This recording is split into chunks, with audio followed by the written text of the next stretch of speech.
Hi friends, welcome to stocks corner. ఇవాళ market updates క్విక్గా discuss చేద్దాం. Please check in to the video. ఇవాళ market updates కనుక మనం చూసినట్లయితే ఈరోజు సెషన్ దాదాపుగా వాలటైల్గా నడిచింది. నిఫ్టీ అయితే 24,850 మార్క్ బిలోన క్లోజ్ అయింది.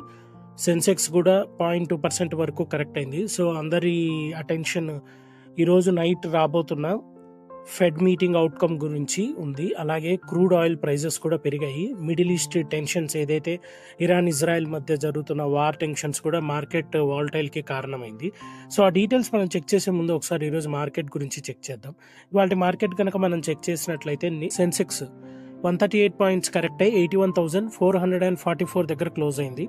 నిఫ్టీ 41 పాయింట్స్ కరెక్ట్ అయ్యి 24,812 దగ్గర క్లోజ్ అయింది. బ్యాంక్ నిఫ్టీ 114 పాయింట్స్ పెరిగి 55,828 దగ్గర క్లోజ్ అయింది. Nifty mid cap 100 270 points correct అయ్యి 58,109 దగ్గర క్లోజ్ అయింది. నిఫ్టీ ఫార్మా 34 పాయింట్స్ కరెక్ట్ అయ్యి 21,588 దగ్గర క్లోజ్ అయింది.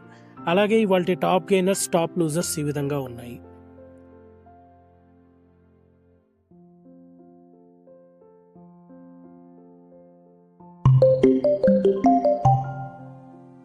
ఇవాళ మార్కెట్ ట్రెండ్ కనుక మనం గమనించినట్లయితే వరుసగా రెండో రోజు కూడా మనం వాలటైల్ సెషన్ అనేది చూసాము. సో ఇన్వెస్టర్స్ చాలా వరకు ఈ రోజు రాబోతున్న ఫెడ్ అవుట్కమ్ గురించి, యుఎస్ లో జరగబోతున్న వడ్డీ రేట్ల గురించి, ఆ డిస్కషన్ గురించి ఈ రోజు నైట్ వస్తుంది మనకు అవుట్కమ్. సో దాని డీటెయిల్స్ మనకు రేపు అప్డేట్ అవుతాయి.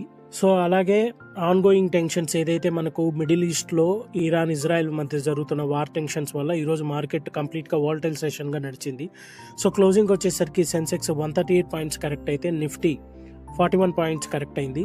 అలాగే బ్రాడర్ మార్కెట్ ఇండిసెస్ కూడా బీఎస్సీ మిడ్ క్యాప్ కానీ స్మాల్ క్యాప్ ఇండెక్స్ కానీ ఇవన్నీ 0.3% వరకు కరెక్ట్ అయ్యాయి. నిఫ్టీలో కనుక మనం లూజర్స్ చూసినట్లయితే TCS, Adani ports, JSW steel, HUL, Adani enterprises ఇలా ఉన్నాయి. అలాగే నిఫ్టీలో గెయినర్స్ కనుక చూసినట్లయితే IndusInd bank, Trent, Titan company, Maruti Suzuki, ఎంఎన్ఎం ఇలా ఉన్నాయి. అలాగే మనం సెక్టార్ వైజ్ గా చూసినట్లయితే except auto, private bank, consumer durables తప్పించి అన్ని ఇండిసెస్ దాదాపుగా నష్టాల్లోనే ముగిశాయి.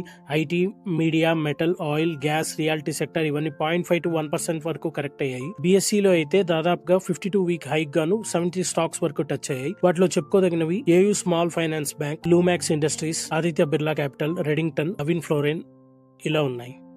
That's all for today. Thank you. ఇలాంటి మార్కెట్ అప్డేట్స్ గురించి డైలీ తెలుసుకోవాలనుకున్నా, స్టాక్ మార్కెట్ గురించి నాలెడ్జ్ గెయిన్ చేయాలనుకున్నా మన ఛానల్ని సబ్స్క్రైబ్ చేయండి. Stocks corner by Shivnath. Thank you.